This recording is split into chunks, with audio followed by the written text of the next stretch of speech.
Hello everyone and welcome to Stan the Wine Man TV. I'm your host, Stan Rattan, and this is a blue collar wine program where I try to help you spend your wine dollars wisely.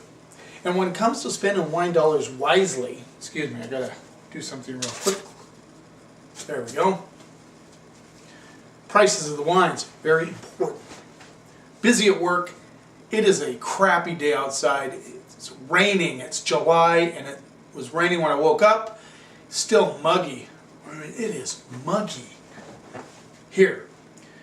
Well, I'm going to Spain and Portugal and Spain in that order, in September, first 2 weeks of September.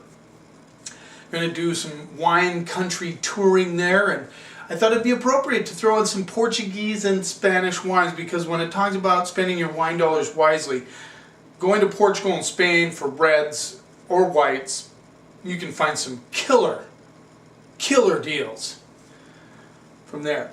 Probably do another episode or two about Portugal and Spain between now and September.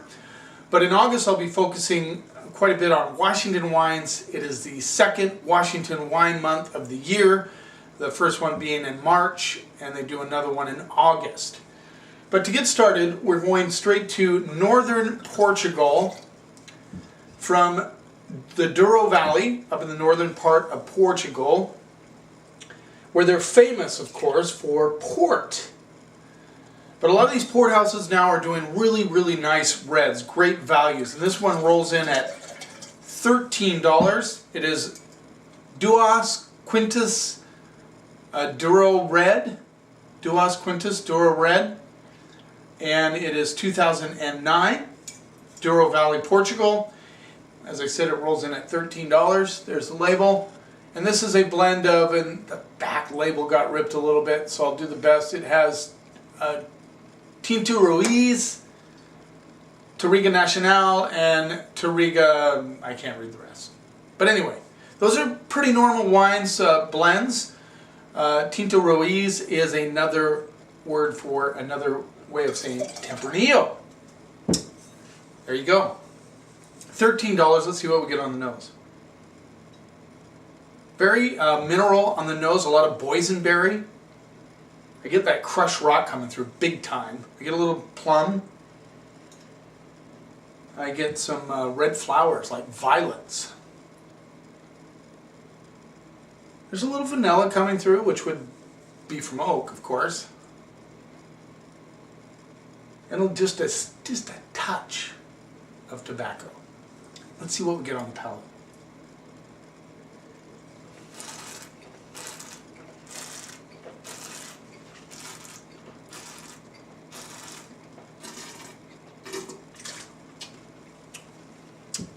The minerals come through big time on the palate. Get a lot of that crushed rock, a little dusty rock thing going on. The blackberry, boysenberry there. I get a little bit of a twig action, like the stems of the blackberry and boysenberry. Red flowers all day. It's got good acidity, which would tell me, of course, that it's good with food. You always need a little bit of acid when you're having like barbecue sauce or something like that. Some steaks. This would be a great steak wine. $13.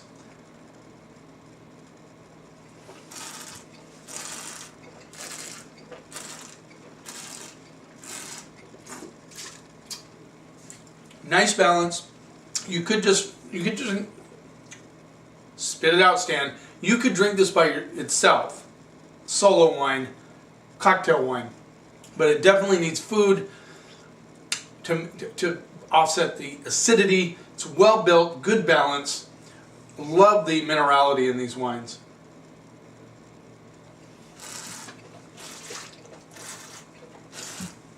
I even get a little bit of cranberry action on the back end. And a little bit of tobacco coming through. Solid wine. I'm going B+ on that one for $13. Now we're going to southern Portugal and the Alentejo area. This one is unique by, I wrote it down here, it's Herdade da Barra Unique Tinto. And this one did not give you the blend, but it is from southern Portugal. again, another area where a lot of good reds are coming out of. This one rolls in at $14. Now you see, we're not getting into high price ranges here. $14. Let's see what we get on the nose. Ooh, I love the nose on this one. You get like almost like a mocha. The crushed rocks are there. A little char action. I'm getting a little like a smokiness to it. I get some dark cherries coming through. It's kind of perfumey. I get like perfumed tobacco notes. And a black olive. There's definitely a black olive element coming through. I love a wine that has just great bouquets where you have to try and really sift it out. And just to have fun. Just for the fun of it. Do it by yourself if you're embarrassed. But really think about what you're smelling in that wine. Try and come up with some flavors. You might not get the same as everybody else. As we talked about before, you know, sometimes it's association with things that you've smelled or you're familiar with. They come through in the wine. Wine has such great aromatics on it. There's a very interesting, like, meaty element to it. Beautiful on the nose. Let's see what we get on the palate. A little leather. That's what I'm getting. A little bit of leather.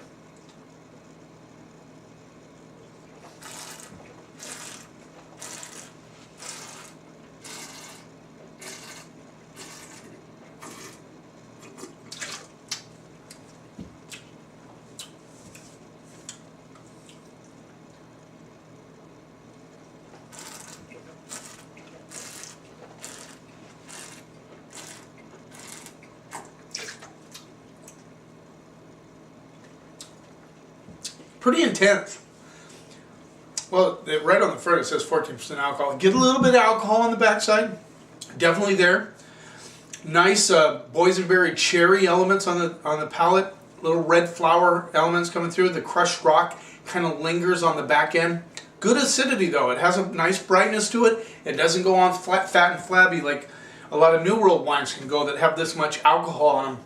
This has a nice structure, a nice backbone to it.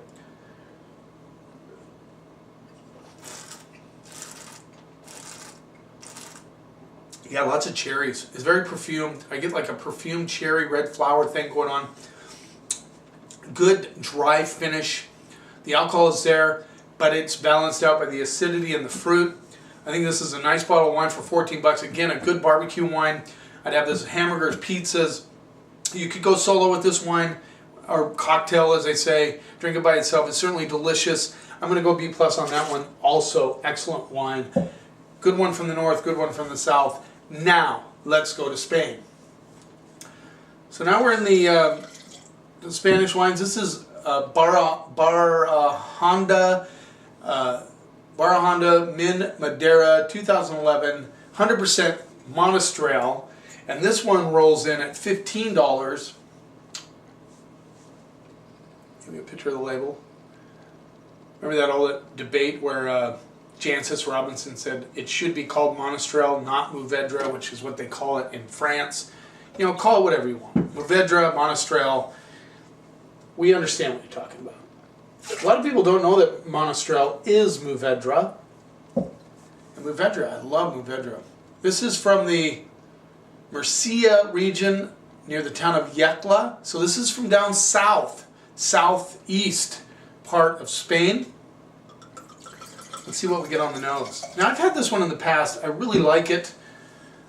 I've liked it in the past. Let's just put it that way. Let's see what we get on the nose. It's almost, it smells like tequila on the nose, which I find very interesting. Yeah, I got like a hit of tequila. I know what that's all about. Wow. It's still there. That's a weird. I get crushed rock. I definitely get rose petal meets violets. There's a red plum element coming through, kind of like red plum and there's some tobacco coming through. It's like red plum meets blackberry. If that makes any sense to you. Let's see what we get on the palate.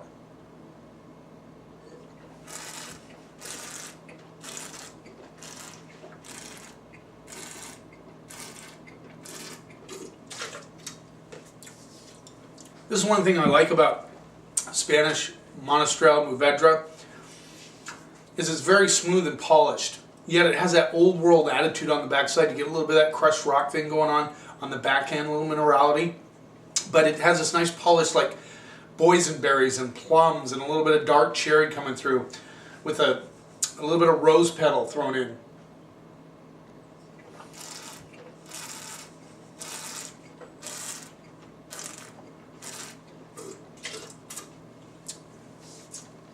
It's very, for the lack of a better term, very grapey on the palate. A lot of the Monastrells are like that. I like that in a wine. It makes them very approachable. And you know, $15, again, a great barbecue wine. If you're doing steaks or you're doing hot dogs or hamburgers, that's a great bottle of wine to have with it. And you know, you're not spending a bunch of money. You're spending $15 for this bottle of wine. I'm going to go B+, A- on this one. I think it's well built. A lot of floral action on the back end. I get like all these red flowers, petals coming through.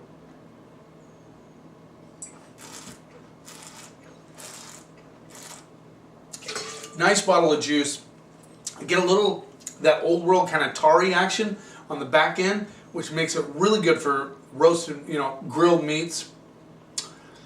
Yeah, I could drink that by itself or with food. Excellent. Not as much acid as the two wines from Portugal, but definitely delicious. I call that a 10 in the delicious category.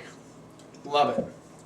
Now on to more northern Spain, Castilla Leon, and that's really close to where we're going to be staying in Spain. I'm excited about that. This is called Tridente Tempranillo 2011, and this rolls in at $15. And dig this label. I love, some of these Spanish labels are incredible. This is just a gorgeous label. $15. Let's see what we get on the nose. Do I get like a sweet vanilla mocha thing going on? A little bit of chocolate. This smells sweet. I mean, I don't know any way to say it. You know, it's like when you smell maple syrup, you know it's sweet. You stick your nose in, you know, a chocolate cake, you know it's sweet. This has a very sweet nose. Getting some cherries, currants. I can smell there's a little bit of a minerality coming through on the nose. A little bit of like old leather, which is interesting. This is a nose, you know, you smell it, you just go, wow. I cannot wait to taste it, see what it's going to be like. Let's see what we get on the palate.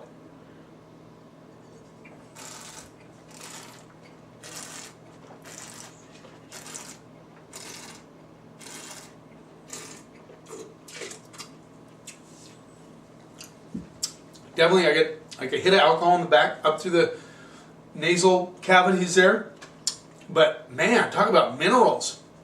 It's like, it's real grippy. It's like crushed rock meets.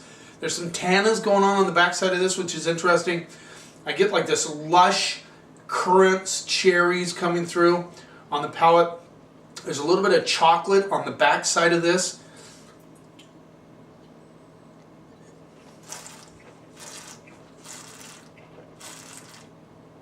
A little bit of black olive, but very grippy, like you sucked on a bunch of gravel. I mean, it finishes that way, making me think that with a little bit of meat, sorry to you vegans, I mean, I know, or even eggplant or something, or portobello mushrooms that are barbecued. The only reason I'm sensitive about that, and as anybody should be, one of my very good friends, Mike Sheridan, who I videotaped at his shop, is a vegan. I respect him fully for that. I always give him a hard time because he has a charcuterie platter on his menu. He said there's a loophole there. I haven't found it yet.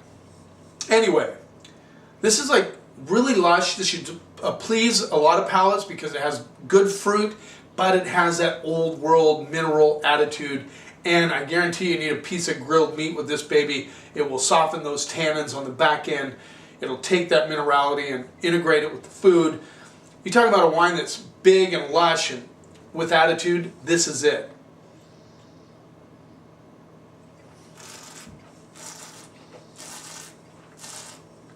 You got that worn leather thing comes through, but man, grippy on the back end. Needs food.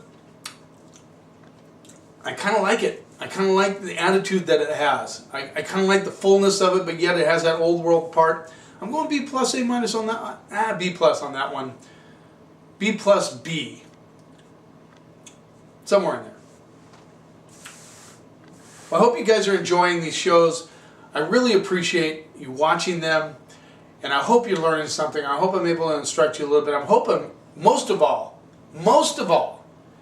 I hope I'm helping you find some great values in wine, that you're spending your wine dollars, not wasting them on some bottle that may not be to your liking. And just remember, it's always your palate that counts, what you like.